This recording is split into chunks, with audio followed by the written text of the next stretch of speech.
All right.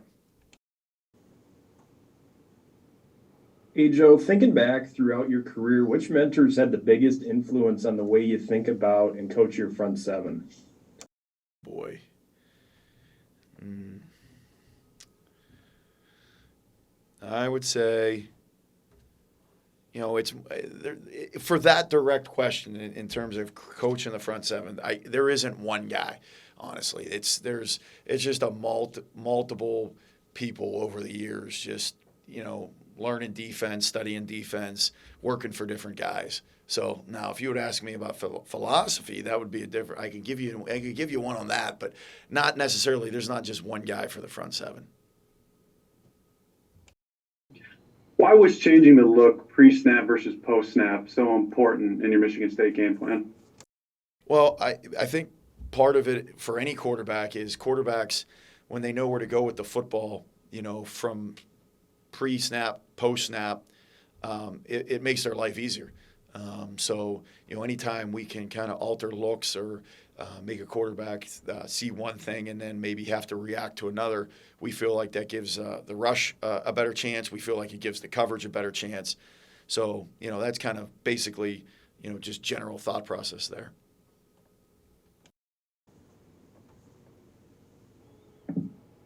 When you look at Purdue, what are the challenges of Aiden O'Connell being questionable? And then where do you kind of put Charlie Jones from what you've seen on 4 games of Purdue tape against what you've seen so far this season?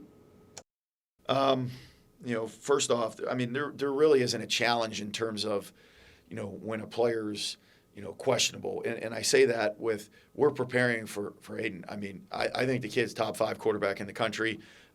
He knows the offense inside and out. He can make every throw. He knows where to go with the football. He's incredibly accurate. He's cool under pressure. He'll stand in the pocket and take hits.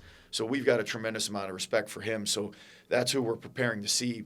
Last week we were in a similar situation. I got asked a similar question, and that guy played. So we're expecting to see him.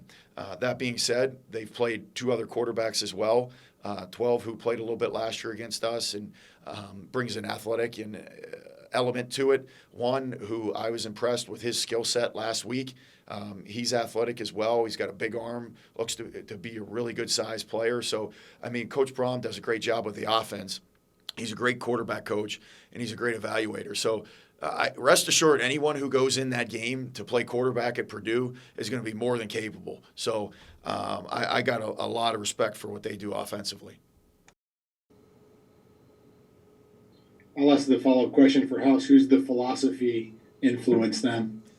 Yeah, it'd be Leipheimer, who I played for and then coached with and coached for to start my career at Teal College for 6 years. And, he was a big guy. And I can remember, to this day, we would do the night before as a player, as a game, and he would give his defensive talk to the defense, and he would always go over the scoring drives and what the average big play was. Now, we called it big play then. It's now become explosive play.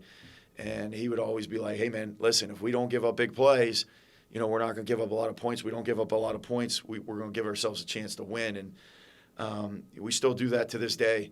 And we look at average scoring drives and what's the average big play in a touchdown drive, explosive play in a touchdown drive, what's an average explosive play in a field goal drive. And it just reinforces what we believe in. So Thomas Rossi talked yesterday about kind of the minute detail that you go into as a coach. How do you go from, putting enough on their plate to where they can handle it to not have them, slow down and think about X amount of bullet points of things they need to do?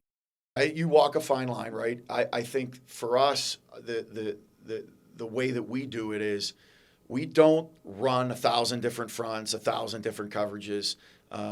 If you could take a generic statement about Minnesota defense, you probably would hear someone say, hey, they do what they do. They don't do a lot. So that being said, our layers are in our details, because we don't have 4 different fronts. We don't have all these different looks on first and second down. So with that comes the ability to maybe go into a little bit more detail than you would if you had all those looks. Okay, so it's like some people believe, hey, we're just going to throw so many looks out there, and you're going to make mistakes because there's going to be complete confusion. Our belief is when that's occurring for the offense, there's also that element for us on defense. And whether that's right or wrong, I'm not here to say. It's just what our belief is. So I think the ability to focus on details and the ability to talk about the layers of the things of the game plan, that is the result of just how we structure it from an overall philosophical standpoint. What are the challenges of going up against a Purdue offense that makes you really defend every inch of the field with a lot of creative designs? Yeah, I mean, start with they're always going to take shots, so that element's always there.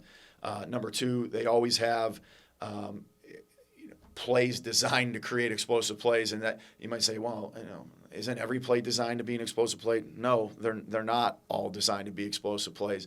You run a fullback dive, that's not designed to be an explosive play.